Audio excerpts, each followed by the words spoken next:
మహాశివరాత్రి రోజున చాలామంది ఉపవాసం ఉండి శివుడికి ప్రత్యేక ప్రార్థనలు చేస్తారు. శివుని రూపం ఇతర దేవతల కంటే కొద్దిగా భిన్నంగా ఉంటుంది. ఆ పరమశివుడు ఎప్పుడూ మెడలో పామును ధరిస్తూ ఉంటాడు. అలా ఎందుకు శివుని మెడలో పాము ఉంటుంది? మెడలో ఉన్న పాము పేరేంటన్న సందేహాలు చాలామందికి వస్తాయి. ఈ ఏడాది మహాశివరాత్రి మార్చి 8వ తేదీన వచ్చింది. ఆ రోజున శివుడు పార్వతీదేవికి ఘనంగా కళ్యాణం కూడా జరిపిస్తారు. శివుడు తన మెడలో పామును మోస్తున్నందున ఆయన మహిమ ప్రజలకే కాదు పాములకు కూడా చెందుతుందని తెలుస్తోంది. మనం పూజించే పరమశివుడు మనకు దేవుడిగా ఎలా ఉన్నాడో అలాగే పాములు కూడా శివుణ్ణి దేవుడిగా భావిస్తాయి.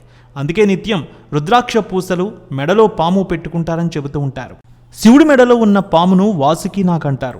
నాగరాజు వాసుకి శివభక్తుడు. పురాణాల ప్రకారం సముద్ర మదనం సమయంలో వాసుకి రాజు సముద్రాన్ని మదనం చేయడానికి తాడును ఉపయోగించారు.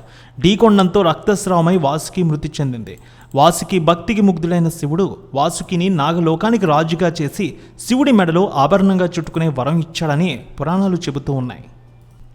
మహాశివరాత్రి రోజున చాలామంది ఉపవాసం ఉండి శివుడికి ప్రత్యేక ప్రార్థనలు చేస్తారు. శివుని రూపం ఇతర దేవతల కంటే కొద్దిగా భిన్నంగా ఉంటుంది. ఆ పరమశివుడు ఎప్పుడూ మెడలో పామును ధరిస్తూ ఉంటాడు. అలా ఎందుకు శివుని మెడలో పాము ఉంటుంది? మెడలో ఉన్న పాము పేరేంటన్న సందేహాలు చాలామందికి వస్తాయి. ఈ ఏడాది మహాశివరాత్రి మార్చి 8వ తేదీన వచ్చింది.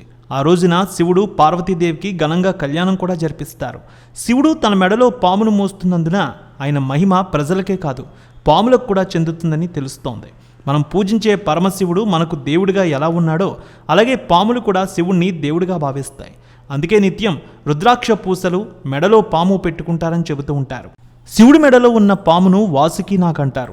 నాగరాజు వాసుకి శివభక్తుడు. పురాణాల ప్రకారం సముద్ర మదనం సమయంలో వాసుకి రాజు సముద్రాన్ని మదనం చేయడానికి తాడును ఉపయోగించారు. ఢీకొండంతో రక్తస్రావమై వాసుకి మృతి చెందింది.